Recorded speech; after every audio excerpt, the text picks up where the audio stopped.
Dear students, today we are going to have some introduction on gantry girders. For the uh, subsequential videos, I will be covering complete design of gantry girder. So um, here, this is case of overhead crane. This is in this slide we are going to discuss components of the overhead crane. Here we can see that one thing about overhead crane we can that is used in industrial buildings, and it is used where movement of normal crane is not possible. So we erect one overhead crane. Uh, that crane will lift uh, the items and it can place in the desirable at the desirable location. Now the overhead cranes are made which are capable of moving in all the three dimensions. This hook, if we see the hook which is here,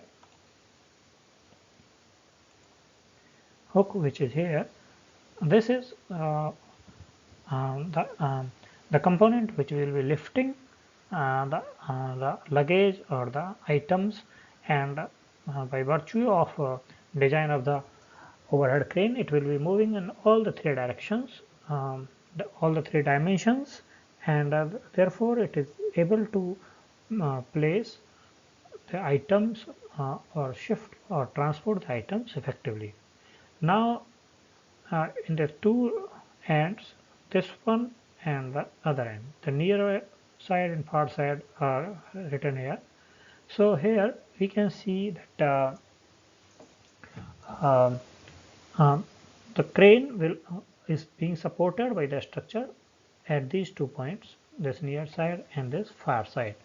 So here in the next slide we will be able to see what is happening there. At this place we provide the gantry girder. The gantry girder supports this crane.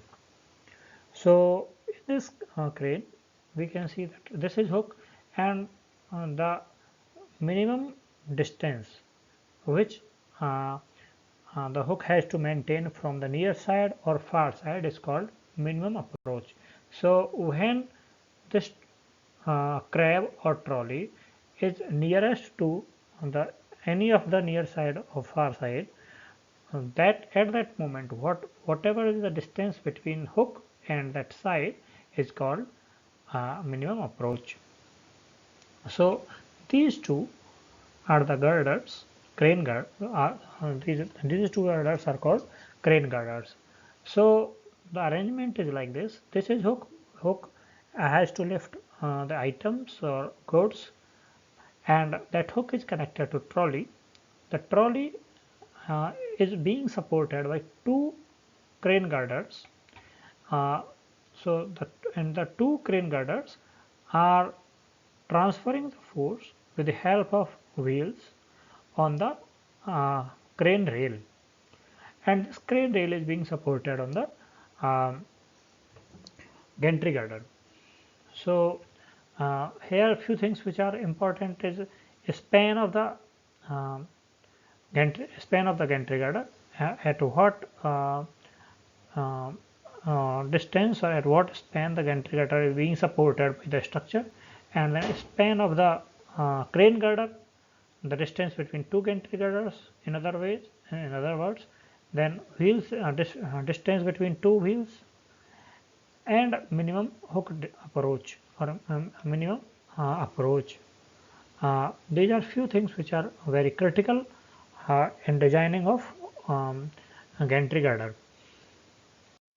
So let us have a look on an overhead crane with uh, an elevation and plan. So here we can see this is a column, and this is another column. So this is LC. LC is the uh, span of the uh, crane girder, and this L1 is the minimum hook approach. So we can see the arrangement is like this, that this hook cannot move any further beyond hook approach. So other is that if you see, this is crane girder. At crane girder, this trolley is being rested, and the load of the crane girder is being applied, uh, is being transferred through wheels to the crane rail, and with the help of crane rail, the load is transferred to the gantry girder. So crane rail is being provided so that the gantry girder can move. Uh, Sorry, pardon.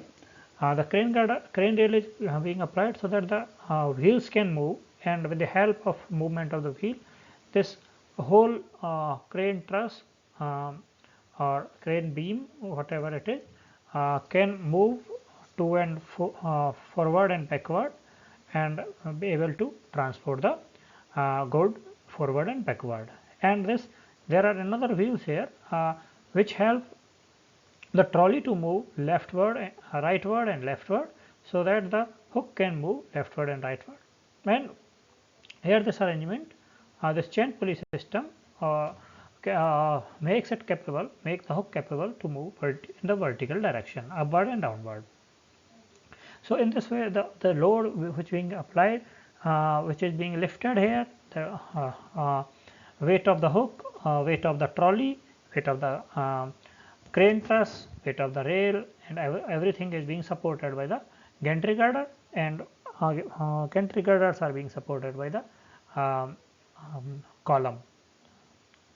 So here in this plan also the same thing can be seen. It is important to see that the geometry plays a very important role in order to calculate the loads and the bending moment in the design. So here we are discussing few forces which are critical here. So before moving towards design of gantry girder, it is important to understand all the forces. So here we can see that this one block represents here the crab weight or trolley weight and hook load. Hook load means the load which has been lifted by the hook, and so you can say simply two loads, trolley plus hook and everything, and the load which is being lifted. And then these two beams shows the weight of the crane frame. So it can be a crane beam, it can be crane beam, crane girder, or it can be a crane truss, whatever it is. So load has to be its load also has to be taken care of. So the weight of the crane load will be a UDL type of load, all over distributed all over the length, and it will be it can be considered concentrated midpoint also. It depends on what type of calculations we are doing. And this crab weight and hook load, that has to be considered as per the location of the trolley, and also for the minimum and maximum load consideration, it has to move. And while this is a UDL type of load and this is a completely dead load, so this does not move, so this has to be taken as UDL only. Now here we see that due to braking and due to acceleration and due to deceleration, the wheels will apply longitudinal load on the rails.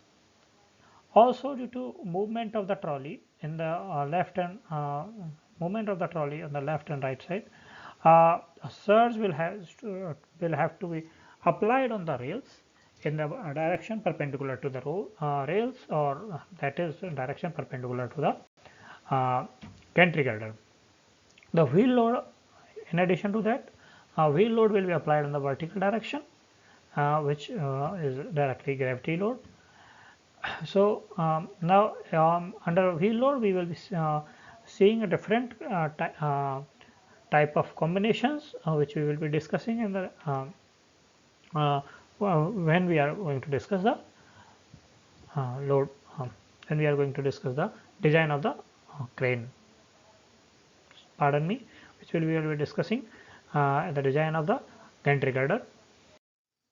So here these are some additional impact loads which gantry girder has to um, face or has to bear.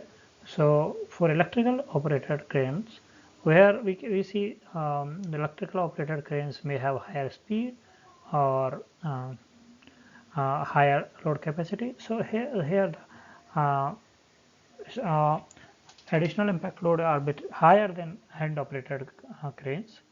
So for vertical forces transfer to electrical operated cranes are 25% of the maximum static wheel load, because that vertical load will be governed by only static wheel load, that is weight of trolley and weight lifted, and horizontal forces transferred to the rail are 10% of the wheels of the trolley and the weight lifted by the crane. So similarly, hand operated cranes, vertical forces transfer to the wheels are 10% of the maximum static wheel load. So trolley, weight lifted, and um, crane girder or crane frame.